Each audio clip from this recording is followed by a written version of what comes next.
Hey, welcome back to Born Warriors Tactical Firearm. I'm going to go ahead and answer an age-old question. Why do I need a firearm instructor? That's a good question, guys. However, all the knowledge that you learn and pick up from the internet is great, guys. You know, you got a lot of professional shooters on there. You got a lot of professional instructors on there. And they're giving out relevant information. However, you know, I'm just going to be upfront with you. That's all, online. You have to have that practical, hands-on training. If you don't have that hands-on training, it's not going to do you any good. And to be honest, even with the information online, you can pick up bad habits. I'm going to show you some bad habits. The firearm instructor, he shows you how to draw that pistol from out of your holster, or just a presentation, and he or she tells you, the hold it, push on the back strap, keep it pointing forward.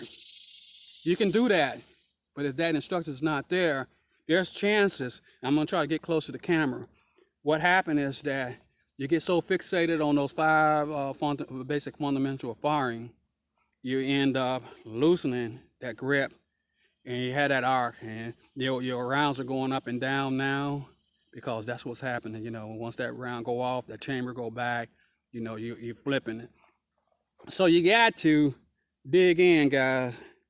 What that meaty portion, that's going to be your hold all the time you shoot. And so with that said, guys, when you're aiming, what happens in some cases, not all cases, you tend to look at that front sight post and line it up with the rear sight post. And this is what's going on. You don't see that. You're actually dipping the gun. However, you do have it on the target, but you don't have it straight. You do have it on the target. You shoot that target, you're shooting low, and that's why you're shooting low. And if you don't have that grip mastered, you can bounce that round. So sometimes it goes up.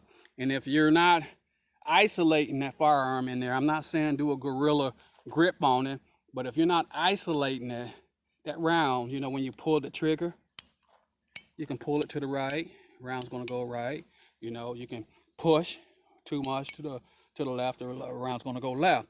So with all this stuff going on in your head, yes, you definitely need that firearm instructor, because when you're out there, you're thinking about, okay, well, my grip is good. I'm gonna look at my thumbs to make sure that I'm pointing at the target and it's level. It's level. You can bend your wrist and still keep it level, guys. And that's what I do. Sometimes, I got to take my time and I want to hit center mass. And that's what I need to do. And that's what I'm going to do when I shoot. And however, breathing.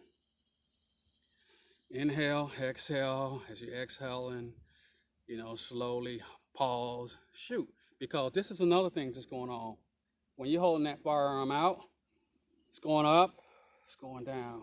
And wherever it lands, guys, that's where you want it to land at all the time. So if you pause up, hold, shoot.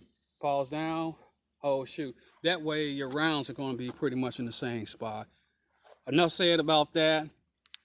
Whatever you do, check in with an instructor, guys. It saves time, save you money, and also knowing under the law that they're going to teach you. It's going to keep you safe and keep you alive and keep your family alive, give you a better understanding of the firearm and how to utilize it. There you have it. Hope you enjoyed that. Until the next time, guys, see you out on the range.